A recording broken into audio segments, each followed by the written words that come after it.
प्रिय विद्यार्थियों, शुभाशीष। मैं doctor Mahendra Kumar Sharma, contract lecturer, राजनीति विज्ञान, गवर्नमेंट कॉलेज गंगापुर सिटी में आपको मैंने कोटा विश्वविद्यालय द्वारा आयोजित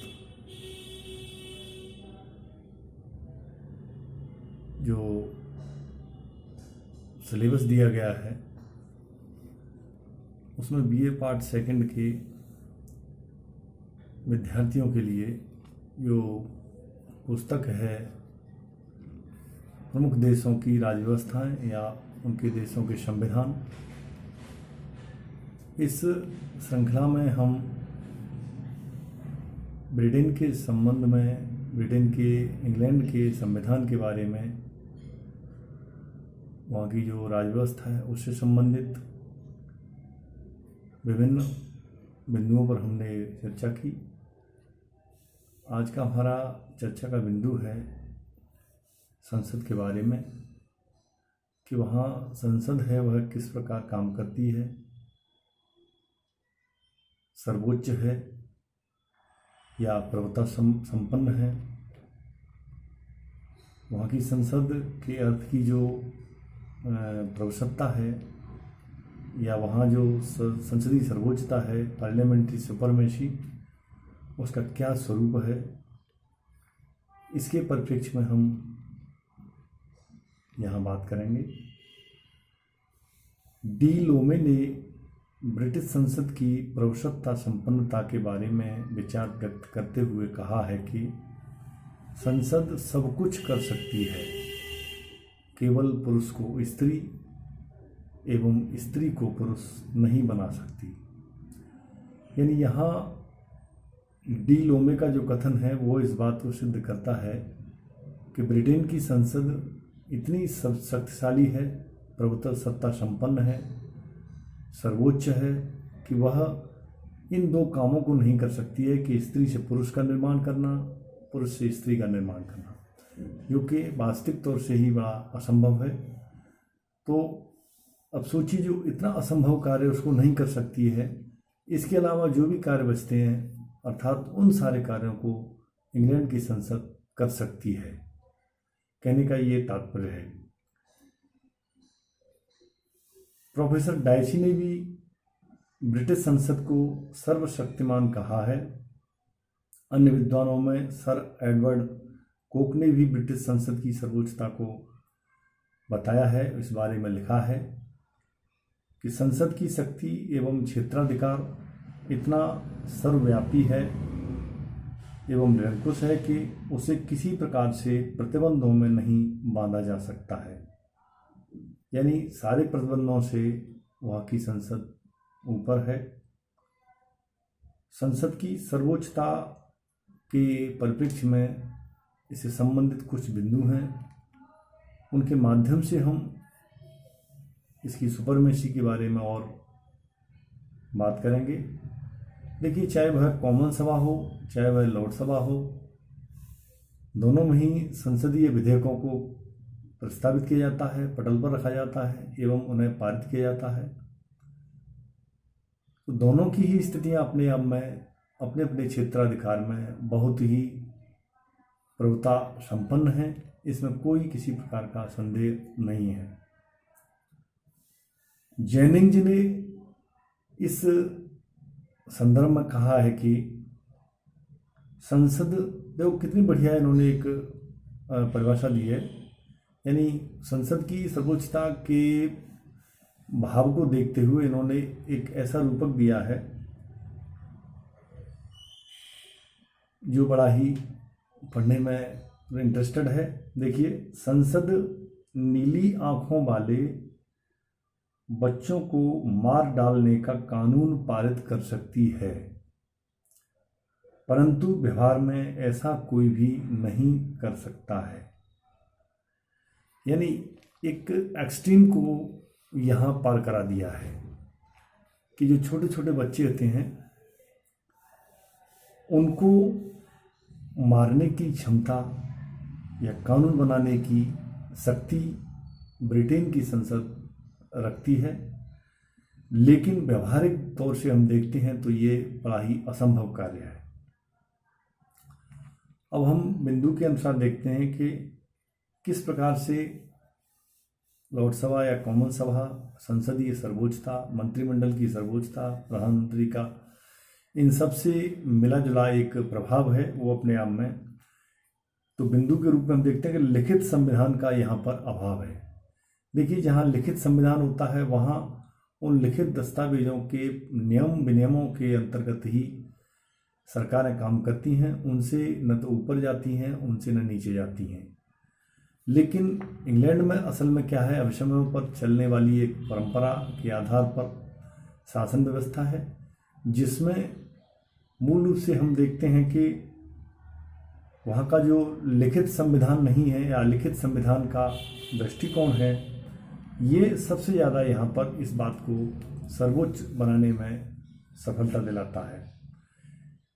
अलिखित होने के कारण ब्रिटिश संसद किसी भी विषय पर कानून बनाने के लिए स्वतंत्र होती है। ब्लैकस्टोन ने इस परिप्रेक्ष्य में कहा है कि संसद लौकिक या धार्मिक, सैनिक, समुद्री विषयों पर कानून बनाने, उनकी पुष्टि करने तथा उनकी वृद्धि करने, उनकी व्याख्या करने आदि की सर्वोच्च एवं अनियंत्रित शक्ति रखती है। वह राजगद्दी के लिए उत्तराधिकारी की व्यवस्था कर सकती है, वह राष्ट्र के धर्म को परिवर्तित कर सकती है, उसको राज्य तथा संसद के गठन को भी बदलने का या उनके स्वरूप को बदलने का भी अधिकार है। डायसी ने इस संबंध में संसद द्वारा पारित अनेक अधिनियमों का उल्लेख किया है। उदाहरण के लिए 1971 में संसद ने राजगद्दी के उत्तराधिकार के कानून में मूलभूत परिवर्तन किए और अनेक लोगों को राजगद्दी के उत्तराधिकारी होने से वंचित किया। संसद ने स्वयं अपनी अवधि को बढ़ा या एक अन्य कानून 1936 में पारित किया, जिसमें यह लिखा गया कि राजा संसद की इच्छा के विपरीत शादी नहीं कर सकता। इस प्रकार संसद प्रत्येक विषय पर कानून बना सकती है। दूसरा वाला बिंदु है न्यायिक पुनरावलोकन की शक्ति का अभाव। देखिए, भारत में भी न्यायिक पुनरावलोकन की स्थिति है आंशिक तौर से, लेकिन असल में अमेरिका का जो संविधान है वहाँ पर ही इसकी सर्वाधिक चलने की एक कानूनी दृष्टि है कि जुडिशियल रिव्यू को अमेरिका में विशेष स्थान दिया गया है, जिसे न्यायिक पुनरावलोकन कहते हैं। चूँकि इंग्लैंड में संविधान लिखित नहीं है, इसलिए न्यायपालिका को न्यायिक पुनरावलोकन का अधिकार प्राप्त नहीं है। भारत तथा अमेरिका में न्यायपालिका को न्यायिक पुनरावलोकन का अधिकार इसलिए प्राप्त है क्योंकि वहाँ लिखित संविधान है। यदि व्यवस्थापिका संविधान द्वारा लिखित व्यवस्था के विपरीत कानून बनाती है तो उसे अवैध घोषित किया जा सकता है। ब्रिटेन में न्यायपालिका संसद द्वारा पास किए गए किसी भी कानून को अवैध घोषित नहीं कर सकती। इस प्रकार इंग्लैंड में संसद के शब्द ही कानून है। प्रोफेसर ऑग तथा जिंक ने इस संबंध में लिखा है, संसद को किसी भी सामान्य कानून को संशोधित करने का, न्यायालय के किसी भी निर्णय को ध्यान में न रखकर कानून बनाने का और किसी भी स्थापित अभिशमय के विरुद्ध कानून बनाने का पूर्ण रूपेण अधिकार प्राप्त है। फिर है एकात्मक शासन प्रणाली, यूनिटरी गवर्नमेंटल सिस्टम। इंग्लैंड में एकात्मक शासन प्रणाली है। पूरे देश के लिए संसद कोई भी कानून बना सकती है। कानून बनाने के क्षेत्र में उसका कोई विपक्षी नहीं होता है।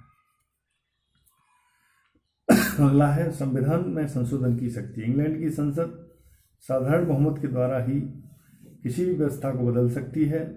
संपूर्ण देश में ये व्याप्त रहता है। इस बिंदु में इंग्लैंड की संसद द्वारा निर्मित कानून देश के किसी भी भाग से दूर नहीं होकर के संपूर्ण भागों पर या संपूर्ण रूप से वह कानून व्याप्त रहता है। मंत्रिमंडल पर पूर्ण नियंत्रण। संसद ब्रिटेन की सर्वोच्चता इस कारण से भी स्पष्ट मानी जाती है। ब्रिटिश संसद मंत्रिमंडल पर पूरी तरह से नियंत्रण लगाने में पूरी तरह से सक्षम होती है। संसद मंत्रिमंडल से प्रश्न पूछ कर आलोचना करने, स्थगन प्रस्ताव निंदा प्रस्ताव, कटौती प्रस्ताव, अविश्वास प्रस्ताव आदि के द्वारा नियंत्रण रखती है। देखिए, ये जो कटौती प्रस्ताव है या कॉन्फिडेंस, जो अविश्वास प्रस्ताव है या निंदा प्रस्ताव है, स्थगन प्रस्ताव है, आलोचना करने वाली बात है, ये सब संसदीय प्रणाली के अंतर्गत एक कानूनी प्रक्रिया है, जो कि लिखित संविधान होते हैं वहाँ पर भी इनको प्रणाली में लिया जाता है। भले ही इंग्लैंड में संविधान नहीं है या लिखित दस्तावेज नहीं है, फिर भी वहाँ पर ये सारे प्रस्ताव अपने अपने नियमों के अनुसार या वहाँ के विषयों के अनुसार संसद को सुप्रीम बनाने के लिए काफ़ी हद तक माने जाते हैं कि वास्तव में संसद सर्वोच्च है। लेकिन उसकी ये सर्वोच्चता एकमात्र कानूनी दृष्टिकोण से ही मानी जाती है। डायसी ने लिखा है, संसद की प्रभुसत्ता केवल कानूनी तथ्य है, व्यवहार में संसद की प्रभुसत्ता पर अनेक सीमाएं हैं। देखिए, ये सारी बातें हमने, चाहे वह लिखित संविधान की हो, चाहे वह संसदीय सर्वोच्चता के अंतर्गत न्यायिक पुनरावलोकन के अभाव की हो, या फिर संविधान में संशोधन की शक्ति हो, या कोई भी कानून है संपूर्ण देश में लागू होता है उससे संबंधित हो, एकात्मक शासन प्रणाली वाली बात हो, ये सारी बातें उस संसदीय सर्वोच्चता को या उसके पैमाने को निर्धारित करती हैं कि इनके ही कारण से, इनकी ही विशेषताओं से वहाँ संसद की सर्वोच्चता या संसद किस तरह से कार्य करती है, तो ये निर्धारक उसके तत्व हैं। और कल के हम विषय में जो संसद पर लगाई गई सीमाएं हैं उनके बारे में अध्ययन करेंगे। धन्यवाद।